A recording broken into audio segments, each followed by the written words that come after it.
Yo ho ho, and what up, bros? This is Joseph in his technicolor coat, saying hello to other pessoas, and pessoas means persons in Portuguese, and persons means masks, and masks are like your face, and this is like a book, and this is like a story, and this is unfolding right in your face.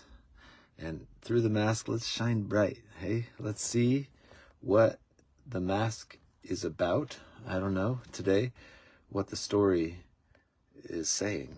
It is saying that this is lesson number 12 in the Course in Miracles. And what is a miracle? A miracle is a change in the purpose of perception being for proving problem, pain, separation, death, decay, chaos, and meaningless meaning, cruelty, true, to proving wholeness, healing, health, eternal, unstoppable bright light, the place that you can go for insight to the kingdom within, as always accessible, even despite the changing appearances on the outside of the apparent world of appearances appearing. And this lesson is I am upset. The reason I'm upset because the reason I'm upset is because I see a meaningless world. A meaningless world is like this thing of like chaotic meaning, of meaningless meaning is like cruel meaning, and it's like, no, it can't be, that sucks, we hate that shit. Actually, the mind does not like meaningless meaning. Okay, paragraph number 1. The importance of this idea lies in the fact that it contains a correction for a major perceptual distortion. You think that what upsets you is a frightening world, or a sad world, or a violent world, or an insane world. All these attributes are given it by you. The world itself is meaningless in itself. All those attributes are attributes of meaninglessness. Frightening, sad, violent, insane. All those things are meaninglessnesses. They don't have they're not, oh, how meaningful. Oh, what a meaningful meaning, in some bright and shiny way, I could say I understand from my heart this makes sense to me, and I feel like it must to you too. But, you could say otherwise. I would allow you to. I would be able to hear you say that. That's true. Okay, paragraph number 2. These exercises are done with open eyes. We're going to do these exercises with open eyes. We're going to look around. You're going to look around you, and this time quite slowly. Yesterday we were looking around kind of fast at the sights in our seeing, and this time we're going to do it again with our eyes open, but we're going to move quite slowly.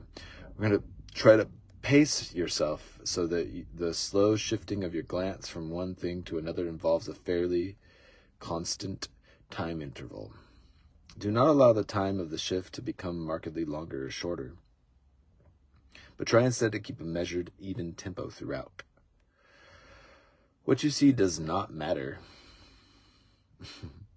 My language wants to play with this, but I'm going to keep going. You teach yourself this as you give whatever your glance rests on equally. You teach yourself this as you give whatever your glance rests on equal attention, equal time.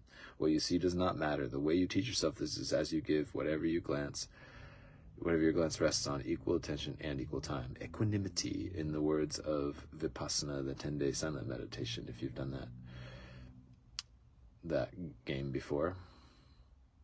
Giving pleasure and pain equal distance, equal time and attention.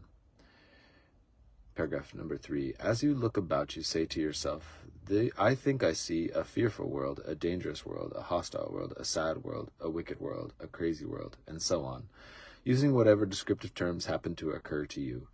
All descriptive terms that we're using are descriptive terms that relate to meaningless meaning or chaotic meaning or cruel meaning or something like that. If terms which seem positive rather than negative occur to you, include them. Also, not just those.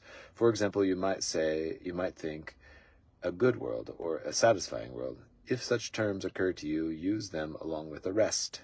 You may not yet understand why these nice, quote, nice adjectives belong in these exercises, but remember that a, quote, good world implies a, quote, bad one, and a, quote, satisfying world implies a, quote, unsatisfying one. All terms which cross your mind are suitable subjects for today's exercise. Their seeming quality does not matter. So we're going to look around our world slowly, and we're going to say with equal time on each object, say, I think I see, and then an adjective of a way that the world appears to be.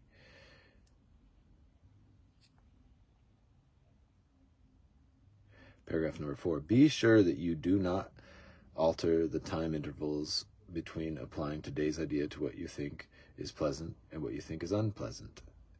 We give equanimous time and attention. For the purposes of these exercises, there is no difference between them. And at the end of the practice period, add, but I am upset because I see a meaningless world.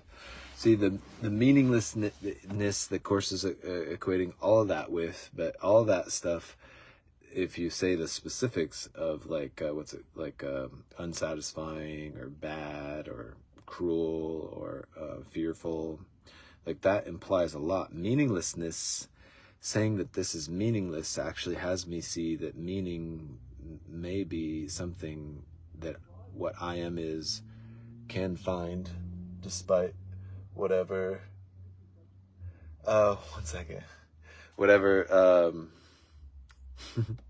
whatever this changing world is appearing as. Paragraph number 5. What is meaningless is neither good nor bad. Why then should a meaningless world upset you? It's like the idea of this is almost that I could purposefully go watch what I would call a quote unquote horror movie with the purpose of trying to choose to, no matter what, not have it. It's making me feel sad. No, I don't have to make it make me feel sad. I can say that all the movie, all the scene, everything changing is what meaningless meaning is, and I have something I can touch within that is always meaningfully meaningful, fully meaningfully meaningful, unstoppably so, actually, like the truth is unlimitedly true. If you could accept the world as meaningless and let the truth be written upon it for you, it would make you indescribably happy. But because it is meaningless, you are impelled to write upon it what you would have it be. It is this you see in it.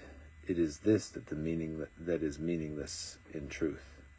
Beneath your word is written the word of God.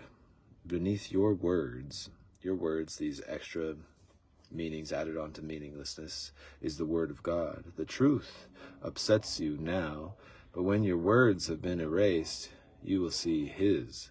As we forgive and see beyond, we see His words are the thoughts we think with God, actually.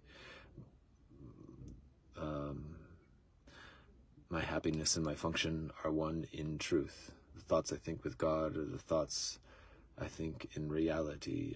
My Creator creates me creatively. Love creates me lovingly. All these different ways that you could say, which are like holistic ways of thinking. The truth upsets you now, but when your words have been erased, you will see His truth, the truth, God's truth. That is the ultimate purpose of these exercises. 3 or 4 times is enough for practicing the idea for today, nor should the practice periods exceed a minute. So only 3 or 4 times. And don't let the practice periods be more than a minute. You may find that this is too long. Terminate the exercise whenever you find a sense of strain. Yesterday we were supposed to do 4 to 5 and not more. And I was like, did I do more? I was like, is that okay? Will you forgive me, God? I was like, I think it's okay. I didn't know, though. I might have done more than 5. Oh, goodness, I hope I didn't ruin everything. I'm joking. I mean, I used to be kidding, but then I grew up. You get it? My name is Joe. I can't help it. I was born this way. I'm serious. I always am. I'm joking. I really am. Okay, love y'all. Much love. Take care. Enjoy.